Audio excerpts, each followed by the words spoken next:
हाँ जी, कैसे हो आप सब? पढ़ाई कैसी चल रही है आपकी? सही चल रही है? आपके एग्ज़ाम आ गया पटवार का, तो सोचा राजस्थान का कुछ रिवीजन कर लेते हैं। ठीक है, तो जो राजस्थान के जो हिस्ट्री है, आर्ट एंड कल्चर है, उसमें हम कोशिश करेंगे जो आपके चैप्टर्स हैं उनका हम जल्दी जल्दी उनका रिवीजन कर लें। तो अभी वाला एग्जाम आ रहा है उसके लिए भी ज़रूरी है, और जो आगे आपके एग्जाम आएंगे, चाहे आप आरएस का एग्जाम दो, उन सब के लिए ज़रूरी चीज़ हम रिवीजन करेंगे।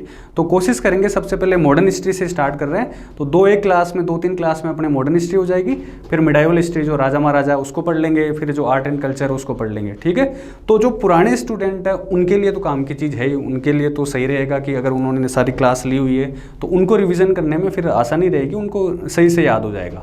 लेकिन जो नए स्टूडेंट है उनके लिए भी काम की चीज़ है, अगर वो भी चाहें तो इसको पढ़ सकते हैं। क्वेश्चन आंसर के फॉर्मेट में रखेंगे अपन, क्वेश्चन रहेगा, फिर ऑप्शंस में उनका कोई एक आंसर रहेगा, और फिर उससे रिलेटेड चीज़ें अपन सारी हैं वो अपन इसमें बात करेंगे। ठीक है, तो आज अपन पढ़ेंगे जो 1857 की क्रांति है, और जो किसान आंदोलन है, और जो जनजाति आंदोलन, तो इनसे रिलेटेड जो भी काम की बात हमारा रिविजन है वो हम करने वाले हैं। ठीक है, इसमें चलते हैं आगे। तो 1857 की क्रांति में जो हमारा पहला क्वेश्चन है कि क्रांति के समय राजस्थान के एजीजी कौन थे। देखो, एजीजी का मतलब अपने एजेंट टू गवर्नर जनरल। आपने ये चीज़ पढ़ी होगी क्लास में। एक पॉलिटिकल एजेंट होता है, एक होता है एजीजी, और एक होता है अपने गवर्नर जनरल। ठीक है, तो जो अंग्रेजों के अधिकारी थे, ये सारे के सारे अंग्रेजों के अधिकारी होते हैं, जो रियासत स्तर पर, जैसे जयपुर या आमेर की जो रियासत थी वहाँ पे अंग्रेजों का अधिकारी होता था, उसको बोलते थे पॉलिटिकल एजेंट या उसको रेजिडेंट बोलते थे। ठीक है, फिर हम बोल सकते हैं 10-15 रियासत, जैसे राजस्थान की सारी रियासतें थी उनके लिए हो गया एजेंट टू गवर्नर जनरल, और फिर पूरे भारत के लिए जो अंग्रेजों का अधिकारी था वो था गवर्नर जनरल। ठीक है, अब बात कर रहे हैं कि 1857 की क्रांति के समय राजस्थान का एजीजी कौन था। वो था अपने जॉर्ज पैट्रिक लॉरेंस। ठीक है, ये बात। अब एक चीज़ यहाँ पे एक ध्यान रखने वाली बात है कि 1832 में, 1818 में आपने पढ़ा होगा कि अंग्रेजों ने राजस्थान में रियासतें थी उनके साथ संधियां कर ली, लगभग 1818 के आसपास। 1803 से शुरू किया था उन्होंने, तो 1832 में अंग्रेजों ने राजस्थान में यहाँ पे एजीजी मुख्यालय की स्थापना की, जिसे राजपुताना रेजिडेंसी भी बोलते हैं। तो एजीजी हेडक्वार्टर यहाँ पे बना लिया। अब हेडक्वार्टर यहाँ पे बनाया था इन्होंने सबसे पहले अजमेर में। अजमेर उस समय राजस्थान की ये जो ब्रिटेन, ये जो ब्रिटिश जो कंपनी थी उसका यहाँ पे प्रमुख केंद्र था, तो अजमेर में इन्होंने हेडक्वार्टर बनाया।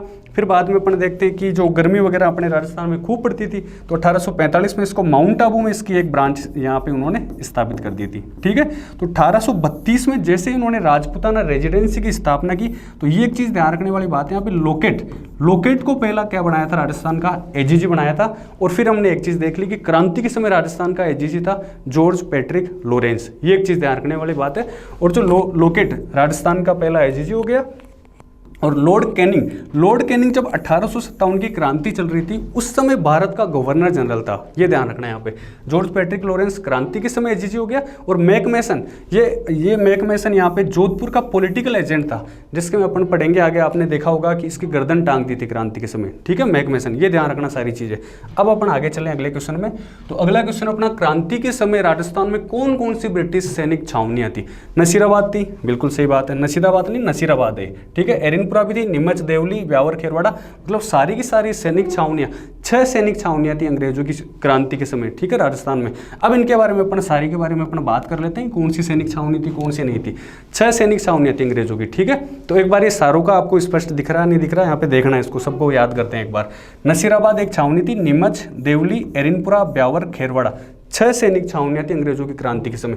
इसको आप इस ट्रिक से याद कर सकते हो। नहीं तो सीरा, देखो अंग्रेज अपने राजस्थान में आते हैं तो सीरा मतलब जानते हो अपने हलवा। ठीक है, तो नहीं तो अपने उनको सीरा खिलाया, नहीं उनको क्या दिया, नीम की निम्बोड़ी। तो अंग्रेजों ने फिर अपन को आके शिकायत करते हैं, नहीं तो तुमने सीरा खिलाया, नहीं क्या दिया हमें, नीम की निम्बोड़ी। ए देव्या, कौन सी देव्या, ए देव्या, देव्या किसी का नाम था। उसको कहा कि नहीं तो तुमने सीरा खिलाया, नहीं तुमने नीम की निम्बोड़ी खिलाई हमें। ठीक है, ए देव्या, कम से कम हम क्या खिला दे, खीर तो खिला दे, कम से कम खीर तो खिला दे। तो यहाँ से एक चीज़ हो गया अपना, नसीरा से नसीराबाद, और फिर यहाँ पे हो गया नीम से हो गया नीमच छावनी, ए से हो गया अपने एरिनपुरा छावनी, दे से हो गई अपनी देवली, और ये ब्यास से हो गया ब्यावर, और खीर से हो गया खेरवाड़ा। एक चीज़ ध्यान रखना, नसीराबाद और जो ब्यावर वाली छावनी ये दोनों कहाँ पे, अजमेर में, नीमच मेवाड़, उस समय मेवाड़ में थी, अभी वर्तमान में एमपी में स्थित है, देवली टोंक में, एरिनपुरा पाली में, ध्यान रखना यहाँ पे, और खेरवाड़ा ये छावनी कहाँ है, उदयपुर में। क्रांति की शुरुआत अपने यहाँ देखते हैं पूरे भारत में 10 मई को क्रांति की शुरुआत होती है मेरठ विद्रोह से। 28 मई को राजस्थान में क्रांति की शुरुआत होती है, ध्यान रखना 28 मई को। 28 मई को जो नशीराबाद छावनी है वहां पे अपने क्रांति की पहली बार शुरुआत होती है 28 मई को। 3 जून को उसके बाद नीमच छावनी में क्रांति की शुरुआत होती है, 5 जून को देवली में। 21 अगस्त को पूर्वीय सैनिक एरिनपुरा में क्रांति की शुरुआत करते हैं। फिर बाद में 23 अगस्त में जो माउंट आबू के अपने बाकी सैनिक माउंट आबू से आके उनको साथ में लेकर फिर दिल्ली की तरफ निकल जाते हैं। इन दोनों छावनियों में क्या होती है, क्रांति होती नहीं है। ये एक चीज ध्यान रखना, ये अपने लिए इंपॉर्टेंट क्वेश्चन है। अंग्रेजों की 6 सैनिक छावनियां थी जिनमें 4 में क्रांति हुई है, 2 में क्रांति हुई नहीं है, तो इसको ऐसे याद कर लेना। खैर ब्याह तो हो ही गया, अब क्या क्रांति करना। आदमी की जब तक शादी नहीं होती तब तक बहुत क्रांतियां करता है वो, ये करना और वो करना। अब एक बार जैसे शादी हो जाती है उसके बाद आराम से शांत होकर बैठ जाता है। खैर ब्याह तो हो ही गया, अब ब्याह तो हो ही गया, शादी तो होगी, अब क्या क्रांति करना। तो खैर से खेरवाड़ा हो गया, अपने ब्याह से हो गया ब्यावर। ध्यान रखना इन दोनों में क्रांति नहीं हुई है। बात करें रेजिमेंट कौन कौन सी थी, अंग्रेजों की जो सैनिक छावनियां थी उनमें कोई ना कोई सैनिक टुकड़ी रहती थी। जो नसीराबाद वाली में थी 15वीं बंगाल नेटिव इन्फेंट्री, ये थी 15वीं बंगाल नेटिव इन्फेंट्री है, वो क्रांति की शुरुआत करती है कहाँ पे, नसीराबाद में। जो अजमेर से उनको नसीराबाद में शिफ्ट कर दिया था। गोला बारूद वगैरह जो अंग्रेजों के द्वारा इकट्ठे किए जा रहे थे और फिर चर्बी वाले कारतूसों वाली वो बातें आपने सुनी थी, वो सारी अफवाहें थी। तो वो कारण था कि नसीराबाद में सबसे पहले क्रांति की शुरुआत करती है 15वीं बंगाल नेटिव इन्फेंट्री।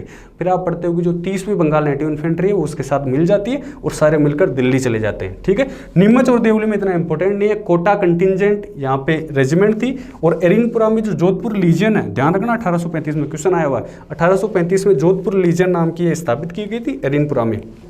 ब्यावर में ये भी इतना इंपॉर्टेंट नहीं है, यहाँ पे मेर रेजिमेंट थी। ठीक है, खेरवाड़ा में मेवाड़ भील कोर, भीलों को नियंत्रित करने के लिए अंग्रेजों द्वारा एक सेना बनाई गई थी, वो है मेवाड़ भील कोर, 1841 में स्थापित की गई थी। ध्यान रखना ये चीज भी।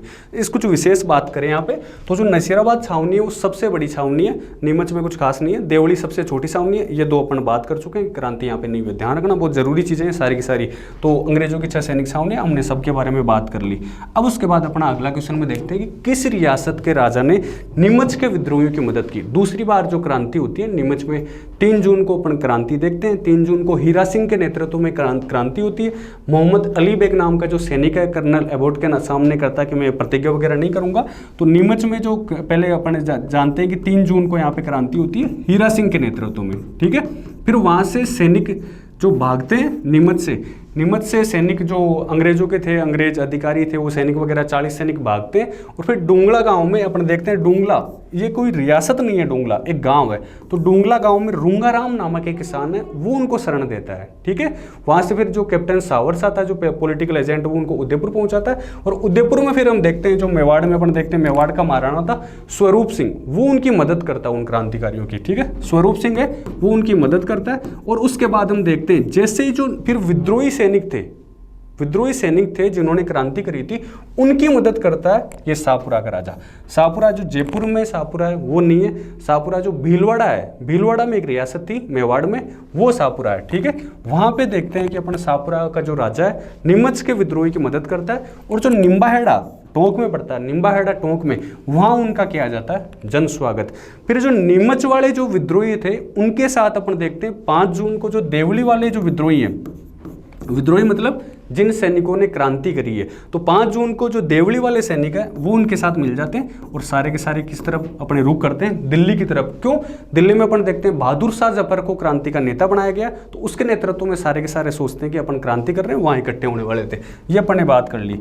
अब उसके बाद फिर आगे चलते हैं। किस छावनी के सैनिकों ने 21 अगस्त 1857 को चलो दिल्ली मारो फिरंगी, ये एक उनका नारा था, चलो दिल्ली मारो फिरंगी। ठीक है, उसके साथ बगावत की। अपन देखते हैं 21 अगस्त 1857 को ये जोधपुर लीजियन थी पाली में, और वो कौन सी छावनी थी अपने, एरिनपुरा। तो एरिनपुरा जो छावनी थी उनके सैनिकों ने क्रांति की शुरुआत करी थी। 23 अगस्त को जो अपने बाकी सैनिकों को साथ लेकर दिल्ली की तरफ रुख करते हैं। तो जैसे ही जो खेरवा नामक स्थान है पाली में, वहाँ उनको एरिनपुरा वालों को यहाँ पे पाली में एक आदमी मिलता, वो कुशाल सिंह चंपावत। ये ध्यान रखना, ठाकुर है, अव्वा का सामंत, इस जगह भी ध्यान रखना, एग्जाम में पूछा हुआ है। अव्वा का सामंत था कुशाल सिंह चंपावत।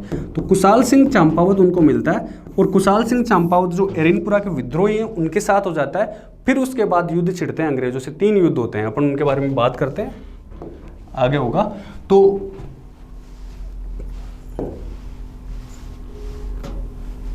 ये क्या हो गया, ठीक है चलो, तो अब उसके बाद अपन इनको देख लेते हैं एक बार कौन कौन सा अपना युद्ध हुआ है। कुशाल सिंह चंपावत अब जो विद्रोही थे एरिनपुरा वाली छावनी के, उनके साथ हो जाता है। अब फिर उसमें देखते हैं क्या होता है। 3 युद्ध होते हैं। पहला युद्ध अपना बिठोड़ा का युद्ध, ध्यान रखना 8 सितंबर को होता है 1857 में, और दूसरा युद्ध है चेलावास का युद्ध।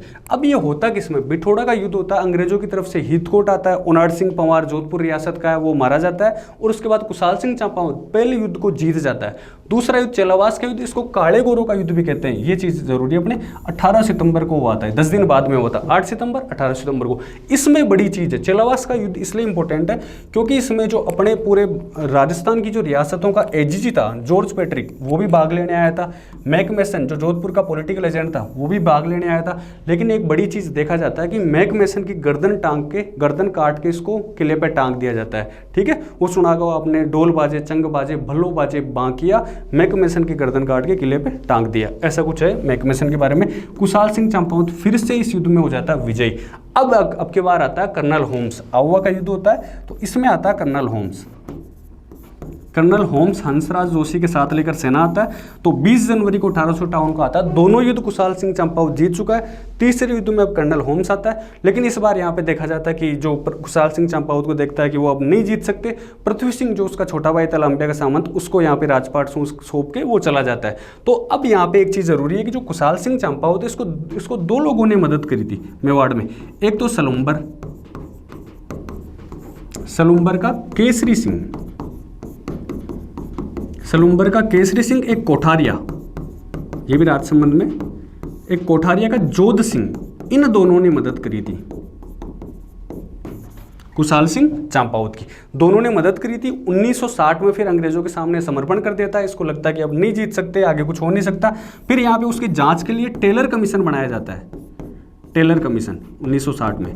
अब टेलर कमीशन ने इस कुशाल सिंह चंपावत को रिहा कर दिया, फिर उसके बाद ये रिहा हो जाता है। ध्यान रखना ये 2 आदमी है, सलुम्बर का केसरी सिंह, कोठारिया का जोध सिंह, इन्होंने अभी आगे देखेंगे अपन जो तात्या टोपे हैं राजस्थान में क्रांति के समय आया था, उस तात्या टोपे की मदद करी थी और कुशाल सिंह चंपावत की भी मदद करी थी, मदद इन्होंने की थी। अब उसके बाद हम देखते हैं कि जो सुगाली माता की मूर्ति के कितने सिर और कितने हाथ थे, ये एक चीज ध्यान रखना। सुगाली माता है, उसके लिए कहा जाता है कि जो एरिनपुरा वाले हैं उनको सारी एनर्जी, उनकी ऊर्जा का स्रोत थी सुगाली माता। अंग्रेज बहुत डरते थे। आउवा के युद्ध के बाद में देखते हैं कि जो कर्नल होम्स आता है, सुगाली माता की मूर्ति को उठाकर ले जाता है, फिर वहां पे रखता है, उसको अजमेर के राजपुताना म्यूजियम में रख देता है। तो सुगाली माता इसलिए जरूरी है, इनको माना जाता है 10 सिर और 54 हाथ थे। ध्यान रखना, इंपॉर्टेंट क्वेश्चन है। फिर उसके बाद देखा जाता है कि जो 1857 की क्रांति की इनको माना जाता है कुल देवी माना जाता है। काले संगमरमर की मूर्ति थी इनकी, और अभी वर्तमान में पाली के बांगड़ म्यूजियम में रखी हुई है। सुगाली माता 10 सिर 54 हाथ, ये चीज अपने लिए जरूरी है। आगे क्वेश्चन में चले कि कौन सा जोड़ा सही नहीं है। एक तरफ रियासत है, एक तरफ है पॉलिटिकल एजेंट। तो जयपुर की रियासत है, जयपुर की रियासत का पॉलिटिकल एजेंट था कर्नल ईडन, सही बात है। ईडन में से ऐसे याद कर लेना अपने, ईडन गार्डन कहाँ अपने कलकत्ता में, ईडन गार्डन पश्चिम बंगाल में। तो उस तरीके से अपने देख लेना कि अपने जो आज की राजधानी कहाँ है, जयपुर में, तो उस समय भी कर्नल ईडन गार्डन नाम की जैसी चीज अपने कहाँ रहेगी, राजधानी में रहने वाली। तो जयपुर का तो हो गया ईडन गार्डन, ठीक है। मेवाड़, तो मेवाड़ से एक चीज ध्यान रखना कि मेवाड़ का अपना था सोवर्स, ये भी सही बात है। मेवाड़ का नाम आते हैं अपन देखते हैं उदयपुर में क्या है, झीलें। तो झीलों में अपन नहाने जाते हैं, तो वहाँ क्या लेते हैं अपन, सावर लेते हैं ना, सावर का मतलब नहाना। तो झीलें कहाँ है, मेवाड़ में। तो मेवाड़ का ध्यान रखना सावर से। कोटा का मतलब ध्यान रखना अपना, कोट में क्या होते हैं, बटन होते हैं। तो कोट का ये मेजर बटन ध्यान रखना। इसमें भी अपन देखते हैं कोटा का जो मेजर बटन है, इसको भी यहाँ पे इसका सौ काट कर, इसका सौ है पूरे कोटा में घुमाया जाता है। क्रांति के दौरान इसको मार दिया था। इसके जो 2 बेटे थे, फ्रैंक आर्थर, वो डॉक्टर थे, सेडलर और क्वांटम, उन सबको भी मार दिया था कोटा में। तो कोटा का पॉलिटिकल एजेंट था क्रांति के दौरान मेजर बर्टन, ध्यान रखना। कोट में क्या होते हैं, बटन होते हैं। और मेवाड़ में अपन क्या लेंगे, सावर लेंगे। जयपुर का ईडन गार्डन हो गया। जोधपुर का हो गया जॉर्ज पैट्रिक लॉरेंस, नहीं, ये था अपने एजीजी था, agent to governor general. Jodhpur का तो वही था जिसके अपन देखा था गर्दन काटी थी, जिसका मैकमेसन। तो ये क्या हो गया, इसमें गलत हो गया है। तो जोधपुर का पॉलिटिकल एजेंट था मैकमेसन, ठीक है। आगे चलते हैं। अगला क्वेश्चन है, राजस्थान के कोटा राज्य में 1857 का जो महान विद्रोह हुआ था, उसको नेतृत्व करने वाला कौन था। कोटा राज्य में अब जो 6 सैनिक छावनियां थी, वहां पे जो सैनिकों ने क्रांति करी थी, लेकिन कोटा में जनता ने विद्रोह किया था। तो इसका विद्रोह होता है अपने 15 अक्टूबर को। तो 15 अक्टूबर 1857 को कोटा में विद्रोह होता है। उसका नेतृत्व करने वाला कौन था? तो अपन देखते हैं कि जो लाला जयदयाल और मेहराब खां, ठीक है, ये एक वकील था, एक रिसालदार था, तो इन्होंने ध्यान रखना इसमें नेतृत्व किया था कोटावाली क्रांति की। कुछ बातें कि कोटा में जो कोटा का राजा था उस समय राम सिंह सेकंड, जयपुर के भी राजा का नाम राम सिंह सेकंड था क्रांति के समय, और कोटा वाले राजा का नाम भी राम सिंह सेकंड था। तो राम सिंह सेकंड से जो बर्टन था, यहाँ का पॉलिटिकल एजेंट था कोटा का इस समय बर्टन, तो बर्टन के शव को जो मारने के बाद उसको पूरे यहाँ पे कोटा था उसमें घुमाया गया था। फिर जो राम सिंह सेकंड से उसकी जो इसकी हत्या किसने करी है, राम सिंह सेकंड ने करी है, उसकी जो जिम्मेदारी वाला जो पत्र था उस पर हस्ताक्षर कर लिया था। फिर यहाँ पे देखते हैं करौली का एक राजा है मदनपाल, करौली का राजा है मदनपाल, वो आता है और राम सिंह सेकंड को विद्रोहियों से छुड़वाता है, ये एक चीज़ जरूरी है। और फिर अपन देखते हैं उसके बाद में रॉबर्ट्स आता है और कोटा को 6 महीने बाद जो जनता जिन्होंने इस पे कोटा पे अधिकार कर लिया उससे मुक्ति दिलाता है। तो रॉबर्ट्स का एक नाम ध्यान रखना कि रॉबर्ट्स कोटा को मुक्ति दिलाता है, उसको फ्री करता है, और करौली के मदनपाल ने इसकी क्या की थी, हेल्प करी थी। तो फिर अपन क्रांति के बाद में देखते हैं, क्रांति के बाद में क्या होता है कि जो करौली का मदनपाल है उसकी तो तोपों की सलामी बढ़ा दी गई थी, और जो कोटा वाला राम सिंह सेकंड था उसकी तोपों की सलामी कम कर दी गई थी, ये एक चीज़ ध्यान रखना, ठीक है। तो कोटा में क्रांति का नेतृत्व किसने किया था? लाला जयदयाल और मेहराब खान ने। अब उसके बाद अपना आगे वाला क्वेश्चन है कि 1857 के विद्रोह में कहाँ पे महिलाओं ने भी भाग लिया था। एक चीज़ यहाँ पे ध्यान रखना, टोंक का जो विद्रोह हुआ था वहाँ पे महिलाओं ने भाग लिया था। वजीरुद्दौला जो वहाँ का था नवाब था वो अंग्रेजों का समर्थक था, और मीर आलम खां वो जो विद्रोही थे उनका समर्थक था। टोंक के विद्रोह में अपन जानते हैं कि महिलाओं ने भी भाग लिया था, इंपॉर्टेंट है, एक चीज़ ध्यान रखना। फिर उसमें अपन देखते हैं कि जो टोंक में ही अपन देखते हैं कि जो जैक्सन नाम का जो व्यक्ति है वो पीछा कर रहा था विद्रोहियों का, तो उसको फिर ताराचंद पटेल ने हरा दिया था। ताराचंद पटेल का और नाम ध्यान रख लेना इसमें, ताराचंद पटेल ने हरा दिया था। अलवर में विनय सिंह या जो बन्ने सिंह है वो राजा था, और वो किसका समर्थक था? अंग्रेजों का समर्थक था। भरतपुर में गुर्जर और मेव जाति ने आंदोलन किया था। भरतपुर में गुर्जर और मेव जाति ने आंदोलन किया था, और जो राजा था जसवंत सिंह उसने यहाँ का पॉलिटिकल एजेंट था मोरिसन, उसको कहा भाग जा भाई साहब, नहीं जनता कूटेगी तेरे को भी खूब। दौलपुर में अपन देखते हैं वो एक अपन ट्रिक देखते हैं, इसमें भगवान राम ने हीरे को पटाकर धो दिया। तो धौलपुर का जो राजा था उसने पटियाला से सेना बुलाई थी, धौलपुर के राजा ने पटियाला से सेना बुलाई थी, एक चीज़ ये भी ध्यान रख लेना, ठीक है। तो महिलाओं ने कहाँ भाग लिया था? जो टोंक का विद्रोह हुआ था उसमें महिलाओं ने भाग लिया था। किस रियासत के राजा ने 1857 के विद्रोह के समय अपनी रियासत से बाहर जाकर अंग्रेजों की मदद की? इंपॉर्टेंट है, ध्यान रखना इसमें, ठीक है। तो बीकानेर का राजा था सरदार सिंह, बीकानेर का राजा था सरदार सिंह, उसने अपनी रियासत से बाहर जाकर अंग्रेजों की मदद करी थी। इसलिए फिर अपन देखते हैं कि जो अंग्रेज उससे खुश हो जाते हैं, और जो हनुमानगढ़ वाले क्षेत्र उसमें टिब्बी वगैरह वो क्षेत्र उसको 41 गांव टिब्बी जैसे 41 गांव उसको देते हैं। एक चीज़ यहाँ पे, तो बीकानेर वाला जो राजा था उसने अपनी रियासत से बाहर जाकर अंग्रेजों की मदद करी थी।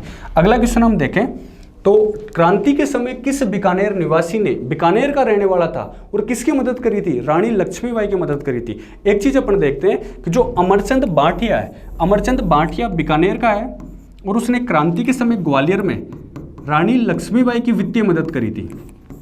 तो रानी लक्ष्मीबाई की वित्तीय मदद करी थी, तो अंग्रेजों के खिलाफ काम किया, अंग्रेजों ने इसको फांसी दे दी थी। अंग्रेजों ने इसको फांसी दे दी, तो इसलिए एक चीज तो ये माना जाता है, अपने राजस्थान का पहला शहीद माना जाता है कि राजस्थान का पहला शहीद कौन हुआ? अमरचंद बांटिया, राजस्थान का पहला शहीद माना जाता है। और राजस्थान का मंगल पांडे भी इसको ही कहते हैं, राजस्थान का मंगल पांडे भी अमरचंद बांटिया को कहते हैं, ठीक है। तो ये एक चीज ध्यान रखना, अमरचंद बांटिया, और एक राजस्थान की क्रांति का भामाशाह भी कहते हैं, ये भी इसको ध्यान रख लेना। राजस्थान की क्रांति का भामाशाह भी इसको ही बोलते हैं। भामाशाह मतलब जिसने महाराणा प्रताप की मदद करी थी। तो रानी लक्ष्मीबाई की मदद क्रांति के समय कौन कर रहा है? अमरचंद बांटिया। तो राजस्थान की क्रांति का भामाशाह पहला शहीद, और राजस्थान का मंगल पांडे भी इसको माना जाता है। उसके बाद देखते हैं, अब ये एक सेंटेंस ध्यान रखना, सेंटेंस में कई बार पूछ लिया जाता है कि ये सेंटेंस किसने कहा, कि इतिहास में तात्या टोपे को जो ब्रिटिश सरकार फांसी दे रही है उसको अपराध समझा जाएगा, और आने वाली पीढ़ी पूछेगी कि ये वाला डिसीजन लिया किसने, ठीक है। ये सेंटेंस ध्यान रखना। अपन ने अभी भी देखा था कि जो अपने मेवाड़ है, मेवाड़ का जो पॉलिटिकल एजेंट कौन था? कैप्टन सोवर्स, उसने ये सेंटेंस कहा था, एग्जाम में पूछा हुआ है, ठीक है। ये सेंटेंस ध्यान रखना। अब उसके बाद अपना अगला क्वेश्चन है कि किसने अंग्रेजों का साथ देने वाले राजाओं की निंदा की। अब राजा तो अंग्रेजों का साथ दे रहे थे, लेकिन निंदा किसने करी थी। तो एक तो सूर्यमल मिश्रण, जो अपने बूंदी के कवि हैं सूर्यमल मिश्रण, इन्होंने निंदा की थी। और जो जोधपुर मारवाड़ के राजा थे मान सिंह, 1818 के समय मान सिंह, ठीक है, जिन्होंने अंग्रेजों से संधि की थी, तो उसके ये दरबारी थे, राजकवि थे बांकीदास। तो बांकीदास ने भी कहा था, एक गीत भी लिखा था, आयो रे अंग्रेज मुल्क रे ऊपर, ठीक है। तो इन दोनों ने, तो इसका ऑप्शन हो जाएगा सी, सूर्यमल मिश्रण और बांकीदास, दोनों ने अंग्रेजों का साथ देने वाले राजाओं की निंदा की थी। अगला क्वेश्चन अपना, शेखावटी ब्रिगेड की स्थापना कहाँ की गई थी। आरएस में क्वेश्चन आया हुआ है प्रीलिम्स में। तो शेखावटी ब्रिगेड की स्थापना की गई थी अपने झुंझुनू में की गई थी, ठीक है। 1834 की बात है, 1834 में शेखावटी ब्रिगेड की स्थापना झुंझुनू में की थी। और इसमें मेनली देखते हैं कि डूंगजी और जो जवाहर जी, वो उनका नाम इससे जुड़ा हुआ है शेखावटी ब्रिगेड में। जो अपने राजस्थान में पढ़ते हैं लोक देवता,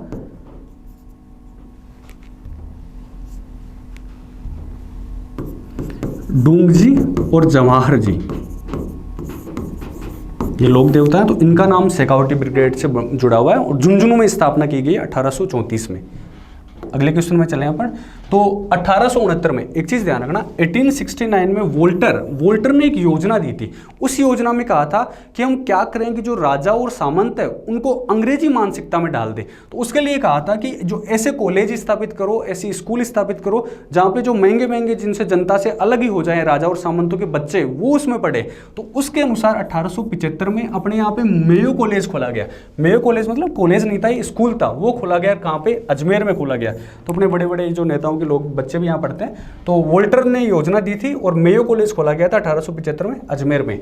बिजोलिया किसान आंदोलन, देखो अपने क्रांति से रिलेटेड सारी बातें थी, अपन ने कर ली काम की बातें लगभग, ठीक है। तो अब अपन देख रहे हैं किसान आंदोलन। तो बिजोलिया किसान आंदोलन अपना सबसे बड़ा जो किसान आंदोलन और पहला संगठित आंदोलन इसको माना जाता है। तो उसका कारण क्या था, ठीक है। तो कारण पढ़े पहले एक बार, बिजोलिया किसान आंदोलन की 2-4 बातें कर लेते हैं। बिजोलिया अपने वर्तमान जो राजस्थान में भीलवाड़ा है, भीलवाड़ा में बिजोलिया एक स्थान है, ठीक है। और इसमें अपन देखते हैं कि जो खानवा का युद्ध हुआ था 1527 में, तो राणा सांगा ने अशोक परमार को ये उपरमाल का अशोक परमार को उपरमाल का ठिकाना दिया था। उसका प्रमुख केंद्र हुआ करता था बिजोलिया। उस बिजोलिया में भीलवाड़ा में किसान आंदोलन हुआ था। और ये जो बिजोलिया किसान आंदोलन है उसकी शुरुआत हुई थी 1897 में। 1897 में स्टार्ट हुई थी और 1941 तक चला था। लगातार 44 साल तक चलने वाला, विश्व का सबसे लंबा चलने वाला अहिंसक आंदोलन था बिजोलिया किसान आंदोलन, ठीक है। इसके कुछ कारण की बात करें तो चौवरीकर, बिल्कुल सही बात है, चौवरीकर ये बिजोलिया किसान आंदोलन का कारण था। चौवरीकर का मतलब होता है किसी पुत्री का विवाह होता है तो जो सामंत होता है वो पैसे देने पड़ते थे उस सामंत को 5 रुपए किसानों द्वारा, ठीक है, चौवरीकर। और एक होता था तलवार बंधाई कर या उत्तराधिकार, ये शुल्क है ना। कोई नया सामंत बनता था उस पर राजा टैक्स लगाता था, तो वो सामंत जनता से वो शुल्क ले लेता। सीधी सी बात है, तलवार बंधाई कर, वो भी बिजोलिया किसान आंदोलन का कारण था।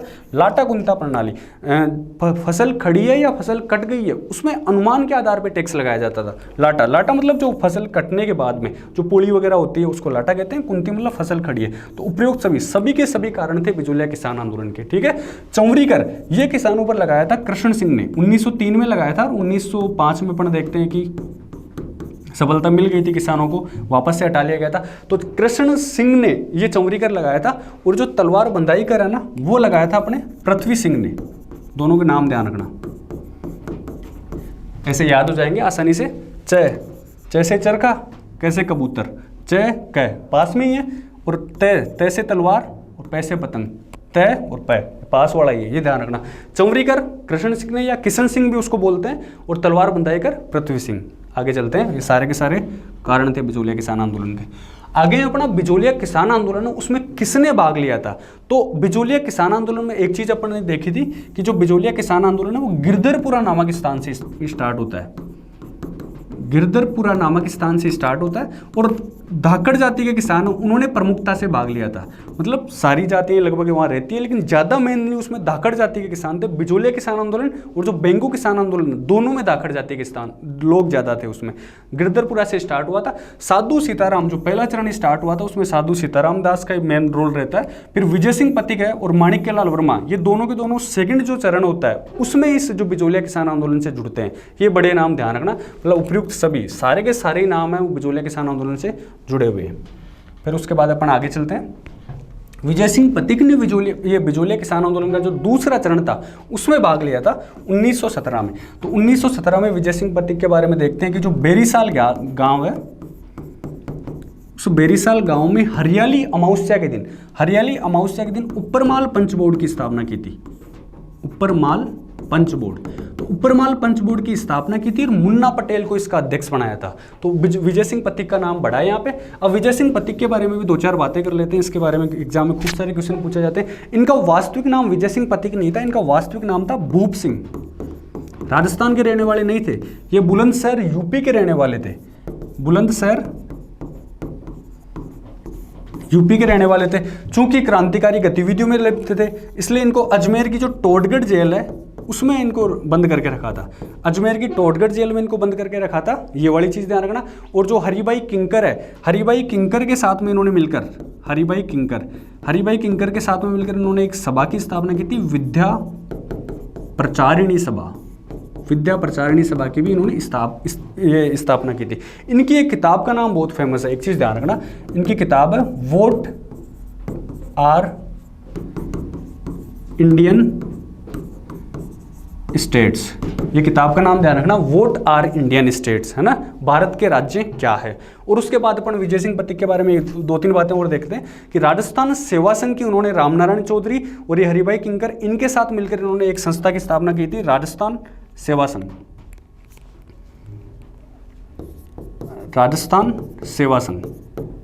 तो राजस्थान सेवा संघ की स्थापना 1919 में इन्होंने वर्धा मतलब महाराष्ट्र में करी थी। फिर 1920 में उसको अजमेर स्थापित कर दिया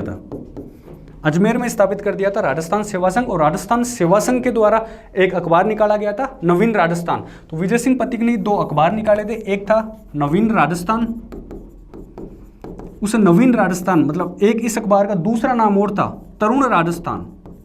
तरुण मतलब युवा, और युवा क्या रहते हैं, नवीन, नए रहते हैं। नवीन मतलब नवीन राजस्थान, तरुण राजस्थान, और तरुण का मतलब युवा, और युवा क्या रहते हैं, नवीन ही रहते हैं। तो नवीन राजस्थान, जिसका नाम तरुण राजस्थान भी था, ये राजस्थान सेवा संघ ने अखबार निकाला था, विजय सिंह पथिक ने निकाला था। एक अखबार और निकाला था विजय सिंह पथिक ने, राजस्थान केसरी। तो कुल मिला के विजय सिंह पथिक के बारे में खूब सारी बातें कर ली अपन ने, सारी की सारी इंपॉर्टेंट है यहाँ पे। 1917 में बेरीसाल गांव में हरियाली अमावस्या के दिन ऊपरमाल पंच बोर्ड की इन्होंने स्थापना की थी, मुन्ना पटेल को उसका अध्यक्ष बनाया था। वोट आर इंडियन स्टेट्स इनकी बुक का नाम है। और फिर इनका वास्तविक नाम भूप सिंह है, विजय सिंह पथिक नहीं था। बाद में इन्होंने तो अंग्रेजों से छिपने के लिए अपना नाम बदला और अलग अपना वेश बदल लिया था। बुलंदशहर यूपी के रहने वाले थे, टोडगढ़ जेल में इनको रखा गया था। हरिभाई किंकर के साथ मिलकर इन्होंने विद्या प्रचारिणी सभा की स्थापना करी थी और राजस्थान सेवा संघ नाम का एक संगठन इन्होंने बनाया था। रामनारायण चौधरी, हरिभाई किंकर, इनके साथ मिलकर 1919 में वर्धा महाराष्ट्र में स्थापित किया था, जिसे 1920 में अजमेर में स्थापित कर दिया गया था। ये सारी बात अपन ने देखी। नवीन राजस्थान अखबार ये राजस्थान सेवा संघ द्वारा निकाला जाता है, जिसका नाम तरुण राजस्थान भी है, ये एक चीज ध्यान रखना। और दूसरा अखबार इन्होंने निकाला था राजस्थान केसरी। ये सारी बातें इनके बारे में ध्यान रखना। फिर उसके बाद अपन आगे चलते हैं। गणेश शंकर विद्यार्थी, जो बिजोलिया किसान आंदोलन था उसके बारे में, राजस्थान का पहला संगठित आंदोलन माना जाता है जिसको। तो गणेश शंकर विद्यार्थी एक अखबार निकालते थे, कानपुर से अखबार निकालते थे, प्रताप नाम का। कानपुर से एक अखबार निकालते थे, प्रताप। तो गणेश शंकर विद्यार्थी, तो उससे जो अखबार था प्रताप, उसमें बिजोलिया किसान आंदोलन की खबरें छपती थी, इसलिए अपने लिए इंपॉर्टेंट है। कानपुर से निकलता था लेकिन बिजोलिया किसान आंदोलन की खबरें छपती थी, इसलिए गणेश शंकर विद्यार्थी का जो प्रताप अखबार है वो अपने लिए इंपॉर्टेंट है। त्यागभूमि, जो बिजोलिया किसान आंदोलन है उसमें तीसरे चरण में एक लीडर बनते हैं। बाद में अपन देखते हैं विजय सिंह पथिक तीसरे लीडर से अलग हो जाते हैं। जमनालाल, गांधी जी ने कहा कि जमनालाल बजाज आप संभालो। जमनालाल बजाज ने बाद में हरिभाऊ उपाध्याय को वो लीडरशिप दी। तो हरिभाऊ उपाध्याय भी एक अखबार निकालते थे, त्यागभूमि। ये भी इंपॉर्टेंट है, एग्जाम में पूछा गया है, हरिभाऊ उपाध्याय। तो ये अपने लिए काम की बात हुई कि हरिभाऊ उपाध्याय का अखबार था त्यागभूमि, ठीक है। और जो मेनली अपने जो उस समय का शासन, ये अपना टाइम था अपने किसान आंदोलन वाला, तो मेन समय उस समय जो अपना ये अखबारों के लिए जो अपना मेन सेंटर था, या फिर अपने जो अंग्रेजों के खिलाफ जो ये चल रहा है अपना मुहिम चल रही है, उसका मेन सेंटर हुआ करता था उस समय अजमेर हुआ करता था। तो त्यागभूमि जो अखबार है हरिभाऊ उपाध्याय के द्वारा निकाला गया था, और अपन इनके बारे में बात कर चुके हैं। विजय सिंह पथिक के अखबार है राजस्थान केसरी, नवीन राजस्थान, जिसका एक नाम तरुण राजस्थान भी है। आगे चलें अपन, ट्रेंच कमीशन किससे संबंधित है। अब यहां पे बातें आ रही है बेंगू किसान आंदोलन की। तो बेंगू किसान आंदोलन, बेंगू अभी वर्तमान में चित्तौड़गढ़ जिले में स्थित है, राजस्थान के चित्तौड़गढ़ जिले में स्थित है। तो बेंगू में भी वही किसानों के साथ अत्याचार हो रहा था, अधिक भू राजस्व, तो बेंगू के किसान भी आंदोलन करते हैं। और इस समय इन्होंने बेंगू के किसान आंदोलन स्टार्ट हुआ था 1921 में मेनाल नामक स्थान पे, मेनाल नामक स्थान से आंदोलन शुरू होता है। और इसके बड़े लीडर, तो जो बेंगू किसान आंदोलन है उसके भी लीडर एक तो अपने विजय सिंह पति की है, तो इनका नाम तो अपन को पता ही है। एक यहाँ पे एक जने और इससे जुड़े थे, राम नारायण चौधरी, इनका नाम ध्यान रखना, ये राम नारायण चौधरी हैं, वो बेंगू किसान आंदोलन से जुड़े हुए थे। फिर बाद में देखते हैं कि सामंत इन किसानों की बात को मान लेता है, लेकिन राजा कहता है कि नहीं ये गलत बात होगी, इस बात को हम नहीं मानेंगे। और राजा जो बेंगू किसान आंदोलन में सामंतों के साथ समझौता हुआ था उसको एक संज्ञा दी थी, बोल्शेविक समझौता कहा था उसको। राजा ने कहा कि ये तो बोल्शेविक समझौते जैसी बात होगी, बोल्शेविक समझौता,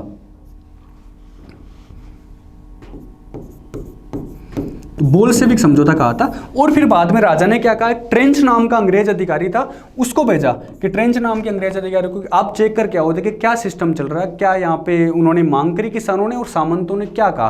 तो इस सारे जो मामले के लिए ट्रेंच अधिकारी को भेजा गया था यहाँ पे। तो इसमें अपने काम की चीज़ यही है कि ट्रेंच कमीशन किससे संबंधित है, बेंगू किसान आंदोलन से। बेंगू किसान आंदोलन से रिलेटेड सारी बातें अपन ने कर ली है, ठीक है। बेंगू चित्तौड़गढ़ में पड़ता है अपने, और विजय सिंह पथिक, रामनारायण चौधरी इसके लीडर थे। और 1921 में मेनाल नामक स्थान से आंदोलन स्टार्ट होता है। राजा ने कहा कि ये बोल्शेविक समझौता, फिर एक ट्रेंच नाम के अधिकारी को भेजा गया था। फिर यहाँ पे देखते हैं गोविंदपुरा हत्याकांड होता है, उसके बारे में अभी आगे बात कर लेंगे। गोविंदपुरा हत्याकांड 1923 में, ठीक है, 1923 में गोविंदपुरा हत्याकांड होता है, 13 जुलाई की बात है 1923। तो कहते हैं कि इसमें कौन शहीद हुआ था, तो अपन देखते हैं कि जो ट्रेंच अधिकारी को भेजा गया था उसके बाद में यहाँ पे किसानों में एक सभा हो रही थी, किसानों की सभा पे फिर गोलियां चलाई जाती है। तो यहाँ पे रूपाजी धाकड़ और कृपाजी धाकड़, जो बेंगू किसान आंदोलन उसमें भी धाकड़ जाति ने प्रमुखता से भाग लिया था। तो रूपाजी धाकड़ और कृपाजी धाकड़ नाम के जो दो व्यक्ति हैं वो शहीद हो जाते हैं, ठीक है। फिर जो अपना आगे वाला आएगा आंदोलन आएगा, अपने आगे वाला बूंदी या जो बरड़ किसान आंदोलन बोलते हैं उसको, या बूंदी जो बरड़ किसान आंदोलन होता है उसमें भी एक हत्याकांड होता है। बूंदी या बरड़ किसान आंदोलन में हत्याकांड होता है डाबी, डाबी एक जगह है वहां पे, तो उसमें डाबी हत्याकांड हुआ था।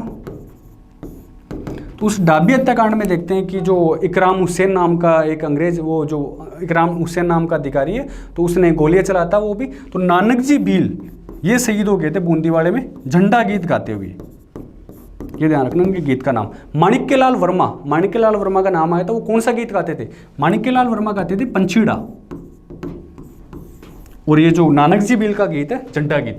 गोविंदपुरा हत्याकांड में कौन शहीद हुए थे, रूपाजी धाकड़ और कृपाजी धाकड़, ये दोनों तो इसका आंसर हो गया। फिर नानक जी भील की अपन ने बात कर ली कि बूंदी किसान आंदोलन से इनका लिंक है, और जो डाबी हत्याकांड हुआ था उसमें नानक जी भील झंडा गीत गाते हुए शहीद हो गए थे।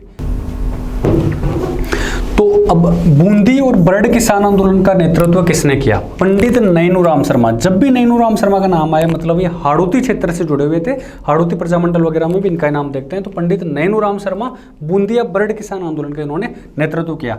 रामनारायण चौधरी, विजय सिंह पथिक, इन दोनों का नाम अपन ने देखा है बेंगू किसान आंदोलन में, और जो बिजोलिया किसान आंदोलन में देखा है विजय सिंह पथिक और माणिक्यलाल वर्मा का नाम, ठीक है। तो बूंदी या बरड़ किसान आंदोलन में दो बड़ी चीजें देखते हैं कि एक तो बड़ी चीज यहाँ पे देखते हैं कि महिलाओं ने भाग लिया था इसमें, महिलाओं ने इसमें भाग लिया था, और गुर्जर जाति के लोग यहाँ पे मेनली जुड़े हुए थे।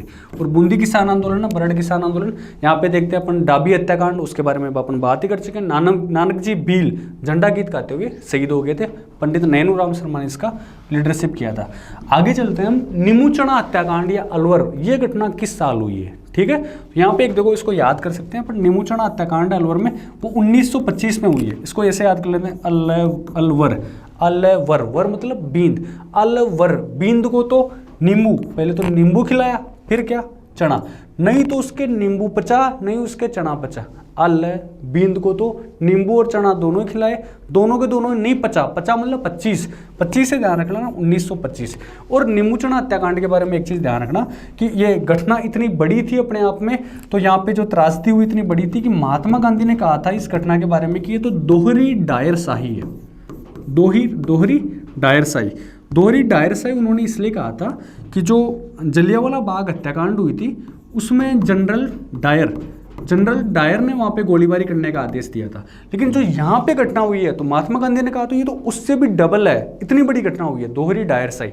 और एक अखबार है रियासत, रियासत नाम का जो अखबार है उसने कहा कि ये घटना जो जलियांवाला बाग हत्याकांड है उससे भी विभत्स है, उससे भी बड़ी घटना है ना, जलियांवाला बाग हत्याकांड। तो जलियांवाला बाग हत्याकांड से भी विभत्स घटना बताया रियासत अखबार ने। और महात्मा गांधी ने कहा कि इसको दोहरी डायरसाई का निमुचना हत्याकांड अलवर में 1925 में घटना होती है। उसके बाद अपन आगे चलते हैं इसमें। तो 1927 में कुंवर मदन सिंह ने नेतृत्व में किसानों ने आंदोलन किया, वो कहा अलवर, भरतपुर, करौली के जो थे कुंवर मदन सिंह, तो उनके नेतृत्व में 1927 में करौली में आंदोलन किया गया। आगे अपन चलें तो आंदोलन एक तरफ साल है, ठीक है। तो बिजोलिया किसान आंदोलन में अपन बात कर चुके हैं कि 1897 से स्टार्ट हुआ, 44 साल तक चला, 1941 तक। सीकर में जो जाटों द्वारा यहाँ पे आंदोलन किया गया था, सीकर का आंदोलन कल्याण सिंह के विरुद्ध किया गया था। तो 1922 में सीकर का किसान आंदोलन होता है। डाबड़ा और चंडावल, पहले तो इन दोनों के बारे में ध्यान रखना है कि दोनों के दोनों जोधपुर से जुड़े हुए हैं, इनका नाम, ठीक है। जोधपुर प्रजामंडल में भी इनका नाम देखते हो, डाबड़ा और चंडावल का, ठीक है। चंडावल किसान आंदोलन था जो कि यहाँ पे देखते हैं अपन 1945 में, 1945 में हुआ था, और डाबड़ा ये 1947 में, ये एक ध्यान रखना। बिजोलिया 1897, सीकर 1922, डाबड़ा 1947 और चंडावल 1945। डाबड़ा और चंडावल दोनों जोधपुर से जुड़े हुए हैं। पूछा जा सकता है कि दोनों कहाँ से, किस प्रजामंडल से जुड़े हुए हैं या कहाँ के आंदोलन है। किसकी अध्यक्षता में शेखावटी में किसान आंदोलन हुआ। 10,000 से अधिक जाट महिलाएं इकट्ठा हुई थी और कटराथल में एक सम्मेलन हुआ था, कटराथल सम्मेलन, ठीक है, 25 अप्रैल 1934 को। तो उसकी जो कटराथल सम्मेलन था उसकी अध्यक्षता किसने करी थी। तो अध्यक्षता के बारे में बात करें तो पहले देखते हैं, एक सामंत था सी होट का सामंत था, उसके द्वारा महिलाओं के साथ दुर्व्यवहार किया गया था। सी होट है ना, दुर्व्यवहार किया गया था। इसके विरोध में शेखावटी में 10,000 से अधिक महिलाएं इकट्ठा होती है, कटराथल में सम्मेलन करती है 25 अप्रैल 1934 को, ठीक है। तो उसमें अपन देखते हैं किशोरी देवी ने इसकी अध्यक्षता करी थी। किशोरी देवी अध्यक्षता करती है। इस आंदोलन की मुख्य वक्ता थी उत्तमा देवी। मुख्य वक्ता, मुख्य रूप से बोलेगा कौन, जो बोलने में उत्तम रहेगा, उत्तमा देवी ये मुख्य वक्ता थी। यहाँ पे ध्यान रखना 25 अप्रैल 1934 को हुआ था कटराथल कि अब तूने सी होट दुर्व्यवहार किया, अब तेरे को काट देंगे, ये भी ध्यान रखना। जरूरी नहीं है आप क्वेश्चन और उसके जो ऑप्शन आ रहे हैं ये किशोरी देवी इसको याद कर लिया खत्म हो गया, नहीं। अपने क्वेश्चन इस तरीके से फ्रेम है कि यहाँ पे 10,000 से अधिक महिलाएं, 1934, शेखावटी किसान आंदोलन, कटराथल, क्वेश्चन में भी कुछ जानकारियां छिपी हुई है, आंसर में है, और उनसे रिलेटेड चीजें मैं बता रहा हूं। जैसे उत्तमा देवी क्या है, मुख्य वक्ता थी, सी होट का सामंत था, सारी चीजें आपको पता रहनी चाहिए, ठीक है। आगे चले अपन, किस हत्याकांड की चर्चा। ब्रिटेन के house of Commons, house of Commons जैसे हमारे यहाँ लोकसभा होती है वैसे ब्रिटेन में हाउस ऑफ कॉमन्स है, तो उसमें चर्चा हुई थी, मतलब बड़ा हत्याकांड था। देखो जो जयसिंहपुर हत्याकांड, इसके बारे में बात करें तो ये पहला हत्याकांड है जिसके हत्यारों को सजा मिली थी। सजा मिली उनको, मतलब हम जीत गए, हमारी जय हुई, जैसे जयसिंहपुर हत्याकांड। झुंझुनू में पड़ता है, शेखावटी किसान आंदोलन से जुड़ा हुआ जयसिंहपुर हत्याकांड भी। कूदन हत्याकांड, इस क्वेश्चन का आंसर हुआ ब्रिटेन के हाउस ऑफ कॉमन्स में चर्चा हुई थी कूदन हत्याकांड की। देखो इसके बारे में 2-4 बातें। दापी देवी ने उत्साहित किया लोगों को, लोगों ने आंदोलन किया, वहां पर सभा हो रही थी, तो कैप्टन वेब द्वारा गोलियां चलाई गई थी। ये यहाँ पे ध्यान रखना कि कैप्टन वेब द्वारा गोलियां चलाई गई थी, और उसमें यहाँ पे ये हत्याकांड होता है कूदन हत्याकांड। वेब से ऐसे ध्यान रखना, वेब मतलब होता है जाल, वेब का मतलब जाल, और जाल में क्या हो गया आप, कूदन मतलब कूद गए, तो कूदन हत्याकांड से नाम जुड़ा हुआ कैप्टन वेब का, ठीक है। एक बात यहाँ पे ध्यान रखना, ये वाली बात होगी। फिर अपन देखते हैं कि जो अपना कैबिनेट मिशन आता है अपने 1946 में, 1946 में जो कैबिनेट मिशन आता है, तो कैबिनेट मिशन के एक सदस्य थे पैथिक लॉरेंस। उस पैथिक लॉरेंस ने ब्रिटेन के हाउस ऑफ कॉमन्स में इसकी चर्चा करी कि वहाँ पे जो हमारे जो प्रतिनिधि है सीकर में, तो उनके द्वारा इतनी बड़ी घटना की गई है, तो उसकी चर्चा होनी चाहिए। तो कूदन हत्याकांड, और जो लंदन का डेली हेराल्ड नाम का अखबार है उसमें भी इसकी चर्चा हुई थी। डाबी हत्याकांड, ये अपना देखते हैं नानक जी भील झंडा गीत गाते हुए शहीद होते हैं, बूंदी या बरड किसान आंदोलन से जुड़े हुए हैं, इनके बारे में बात कर चुके हैं। गोविंदपुरा हत्याकांड, रूपाजी धाकड़, कृपाजी धाकड़, ये दोनों शहीद होते हैं, और ये बेंगू किसान आंदोलन से जुड़ा हुआ बात कर चुके हैं। तो ये हत्याकांड सारे आपको पता रहने चाहिए। आगे चलें अपन भील और ग्रासिया। देखो अपन ने क्या पढ़ लिया, पहले 1857 के क्रांति से रिलेटेड सारी बातें कर ली, किसान आंदोलन पढ़ लिए। अब जनजातियों द्वारा जो आंदोलन किए गए थे, जनजातीय आंदोलन, उनके बारे में देख रहे हैं। तो भील जनजाति, ग्रासिया जनजाति, उनके लिए संघ सभा की स्थापना किसने करी थी इकट्ठा करने के लिए उनको। संघ सभा की स्थापना की गई थी 1883 में। एक चीज तो ये ध्यान रखना, अब संघ सभा की स्थापना की गई थी गोविंद गिरी द्वारा। ध्यान रखना, गोविंद गिरी और एक और व्यक्ति हैं सुरजी भगत। गोविंद गिरी और सुरजी भगत, इन दोनों ने मिलकर एक आंदोलन चलाया था, भगत आंदोलन। उसको भगत आंदोलन कहो या लसाड़ी आंदोलन कहो, भगत आंदोलन या लसाड़ी आंदोलन चलाया गया था इनके द्वारा, ठीक है। और फिर एक चीज ध्यान रखना कि जो गोविंद गिरी है वो दयानंद सरस्वती से प्रभावित थे, दयानंद सरस्वती से प्रभावित थे। दयानंद सरस्वती कौन से? आर्य समाज के संस्थापक। दयानंद सरस्वती द्वारा जो हिंदू धर्म से कन्वर्ट हो गए थे उनको वापस हिंदू धर्म में लाने के लिए शुद्धि आंदोलन चलाया गया था। तो अपने गुरु की बात तो मानेंगे, इसलिए गोविंद गिरी ने भीलों को हिंदू धर्म में रखने के लिए इन्होंने भगत पंथ की स्थापना करी थी। भीलों को हिंदू धर्म में रखने के लिए भगत पंथ की स्थापना करी गोविंद गिरी ने। दयानंद सरस्वती से प्रभावित थे, ये पूछा जा सकता है, आर्य समाज के संस्थापक।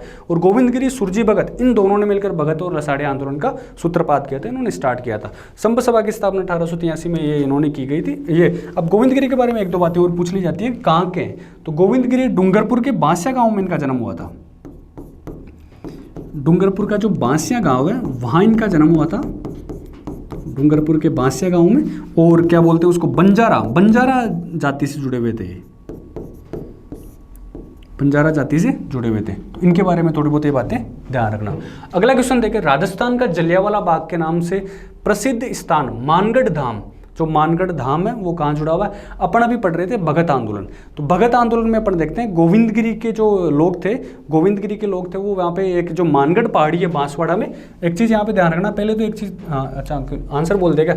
जलियांवाला बाग के नाम से मानगढ़ धाम किस जिले में स्थित है? यहाँ पे मानगढ़, बांसवाड़ा में। तो बांसवाड़ा में देखते हैं अपना 17 नवंबर 1913 को, डेट ध्यान रखना इंपॉर्टेंट है, 17 नवंबर 1913 को भीलों की एक सभा हो रही थी मानगढ़ धाम, ठीक है। वहाँ पे तो पुलिस द्वारा फायरिंग की जाती है, 1500 से अधिक भील मारे जाते हैं, इसलिए बड़ी घटना है। फिर बाद में गोविंद गिरी को, फिर वहाँ से गोविंद गिरी को गिरफ्तार वगैरह भी किया गया था। और फिर उन्होंने अपना शेष जीवन गुजरात के काम्बिया जो गांव है वहाँ पे उन्होंने व्यतीत किया था। तो एक चीज़ अपने ध्यान रखना, जलियांवाला बाग के नाम से माना जाता है कि यहाँ पे भी एक बड़ी घटना हुई है। मानगढ़ धाम कहाँ पे? बांसवाड़ा में। 17 नवंबर 1913 भीलों की सभा हो रही थी, उसमें पुलिस द्वारा फायरिंग की गई थी। आगे चलेंगे अपन, सामाजिक सुधारक जो गोविंद गिरी का जन्म हुआ, पंडित परिवार किसान, ये अपन ने बात करी, जो कि बंजारा परिवार में हुआ, डूंगरपुर के बांसिया गांव में इनका जन्म हुआ। एक ही भूमट भील आंदोलन, ये दूसरा आंदोलन स्टार्ट हो गया, उसको एक ही आंदोलन भी बोलते हैं, उसका दूसरा नाम भूमट भील आंदोलन भी है, ठीक है। वो कहाँ से शुरू होता है? चित्तौड़गढ़, जो चित्तौड़गढ़ का मातृकुंडिया नामक स्थान है वहाँ से ही आंदोलन स्टार्ट होता है, ये ध्यान रखना, ठीक है। चित्तौड़गढ़ का जो मातृकुंडिया नामक स्थान है वहाँ से आंदोलन शुरू होता है 1921 में। और फिर यहाँ पे एक चीज़ ध्यान रखना, जो मातृकुंडिया है, मातृकुंडिया को कहा जाता है जो जनजातियां हैं वो अपनी अस्थियां वगैरह विसर्जन करती थी, इसलिए राजस्थान का इसको कहा जाता है हरिद्वार।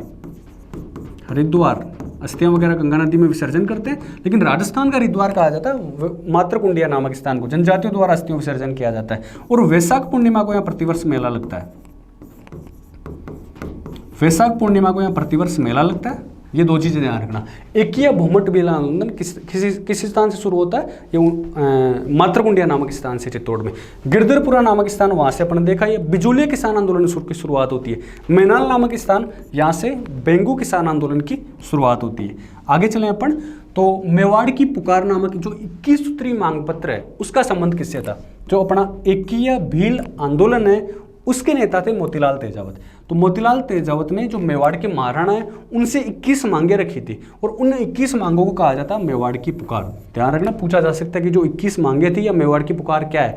मेवाड़ की पुकार कुछ नहीं है, जो अपना क्या बोलते हैं उसको, एक ही आंदोलन है, उस एक ही आंदोलन के लीडर है मोतीलाल तेजावत, उनके द्वारा मेवाड़ महाराणा से कुछ 21 मांगे रखी गई थी, उनको कहा जाता है मेवाड़ की पुकार, ठीक है। विजय सिंह पति को देखते हैं, वे अपने बिजोलिया आंदोलन से जुड़े हुए, माणिक्यलाल वर्मा वहीं से, साधु सीताराम दास भी वहीं से बिजोलिया किसान आंदोलन से जुड़े हुए थे। नीमड़ा हत्याकांड, जो एक ही या भूमट भील आंदोलन है उसमें नीमड़ा हत्याकांड, नीमड़ा मतलब अपने गुजरात का विजयनगर नामक स्थान है, वहाँ पे ये जगह है।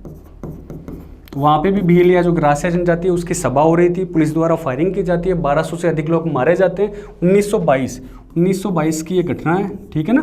तो 1922 में होता है, वहाँ पे भी हत्याकांड होता है, जो फिर मोतीलाल तेजावत है, मोतीलाल तेजावत को वहाँ से गिरफ्तार कर लिया जाता है। फिर 1936 में अपन देखते हैं मणिलाल जो कोठारी, उनके हस्तक्षेप से जो महिंद्रा सभा है उनके द्वारा, फिर महिंद्रा सभा वहाँ का मेवाड़ का सुप्रीम कोर्ट था, वहाँ पे सर्वोच्च न्यायालय था वो, ठीक है। तो महिंद्रा सभा उसके द्वारा फिर रिहा करा जाता है इनको, क्या बात करिए अपन ने, जो नीमड़ा हत्याकांड 1922 में किस आंदोलन से रिलेटेड है? जो नीमड़ा हत्याकांड अपने एक ही, देखो भगत आंदोलन ठीक है, लसाड़े आंदोलन इन दोनों से जुड़ा हुआ नहीं है, दोनों क्या है एक ही है, भगत आंदोलन का दूसरा नाम लसाड़े आंदोलन है। बोमट बिल आंदोलन हाँ इससे जुड़ा हुआ है, मेणा आंदोलन से जुड़ा हुआ नहीं है, ठीक है। तो इससे जुड़ा हुआ 1922 में होता है नीमड़ा हत्याकांड। कहाँ है? विजयनगर गुजरात में ये स्थान पड़ता है, वहाँ हत्याकांड हुआ था। और महिंद्रा सभा, तो महिंद्रा सभा के द्वारा फिर मोतीलाल तेजावत को रिहा कर दिया गया था 1936 में। मणिलाल कोठारी ने हस्तक्षेप किया था, वो 2-3 बातें आप ध्यान रख लेना, ठीक है। फिर अपन आगे चलें उसमें, तो महिंद्रा सभा ये आ गया। जो महिंद्रा सभा है, जो मेवाड़ का सर्वोच्च न्यायालय 1880 में उसकी स्थापना की गई थी। किसके द्वारा की गई थी? महाराणा सज्जन सिंह के द्वारा इसकी स्थापना की गई थी, ध्यान रखना, ठीक है। महाराणा सज्जन सिंह के द्वारा महिंद्रा सभा की स्थापना की गई थी।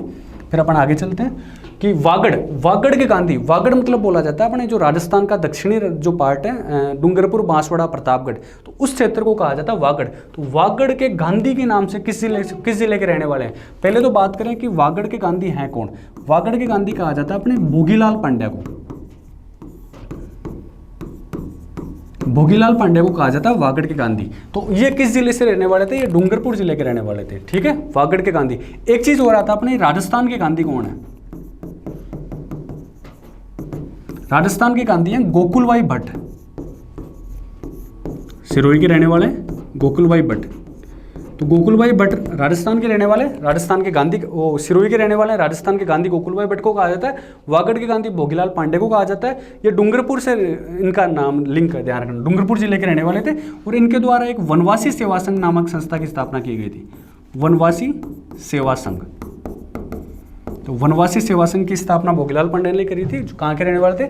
डूंगरपुर के। राजस्थान के गांधी गोकुलभाई भट्ट।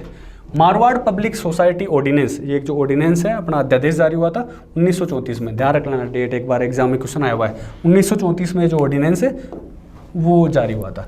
जराइम पेशा कानून किससे रिलेटेड है? ठीक है, मीणा जनजाति से रिलेटेड है। मीणा जनजाति की जो आंदोलन किया गया था मीणा जनजाति का, उसमें 2-3 बातें देखते हैं कि 1934 में आपराधिक जनजाति अधिनियम पारित किया गया था। 1924 में आपराधिक जनजाति अधिनियम पारित किया। तो आपराधिक जनजाति अधिनियम 1924 में पारित होता है। उसके बाद देखते हैं कि 1930 में यह आपका जराइम पेशा कानून ये निकाला जाता है 1930 में। जराइम, तो जराइम पेशा कानून 1930 में निकाला जाता है। इसमें होता है जो मीणा स्त्री और पुरुष है उनको थाने में जाना है और हाजिरी लगा के आनी है। उसके खिलाफ फिर बाद में अपन देखते हैं कि मीणा जाति के द्वारा आंदोलन किया जाता है इसमें, ठीक है। 1933 में देखते हैं कि मीणा सुधार समिति का गठन होता है। और 1944 में 1944 में देखते हैं कि संत मगन सागर के नेतृत्व में, संत मगन सागर के नेतृत्व में अपने सीकर का जो नीम का थाना है उसमें एक सम्मेलन होता है। और संत मगन सागर ने मीन पुराण नामक एक किताब लिखी थी। और फिर 1944 में देखते हैं अपना बंशीधर शर्मा, तो बंशीधर शर्मा द्वारा भी कुछ वहाँ पे मीणाओं के लिए कुछ कार्य किया जाता है, ठीक है। और फिर अपन यहाँ पे बात करते हैं कि जराइम पेशा कानून से रिलेटेड क्या बातें करी अपन ने कि 1924 में तो आपराधिक जनजाति अधिनियम पारित होता है जिसमें मीणा जनजाति को शामिल किया जाता है। फिर देखते हैं कि 1930 में जराइम पेशा कानून, मीणा स्त्री पुरुषों को वहाँ पे हाजिरी लगानी है और फिर उसके विरुद्ध में ये काम होता है, तो मीणा जनजाति रिलेटेड है। 1944 में संत मगन सागर ने नीम का थाना में एक सम्मेलन किया था। फिर अपन आगे चले यहाँ पे, तो बागावास सम्मेलन का आयोजन कहाँ पे होता है? तो बागावास सम्मेलन से अपन आयोजन से रिलेटेड बातें देखते हैं। जो मीणा जनजाति से रिलेटेड है, तो मीणा जनजाति कुछ आंदोलन कर रही है अपने अधिकारों के लिए, उनके लिए कुछ ना कुछ अलग प्रावधान किए गए हैं, वो कानून बनाए गए जराइम पेशा कानून। तो उनके विरोध में जो चौकीदार मीणा थे, चौकीदार मीणाओं द्वारा अपने इस्तीफे दिए गए, चौकीदार मीणाओं द्वारा इस्तीफा दिया गया और इसे मुक्ति दिवस के रूप में मनाया गया, इसे मुक्ति दिवस के रूप में मनाया गया। बात है इसका आयोजन कब हुआ है? 1946 में 28 अक्टूबर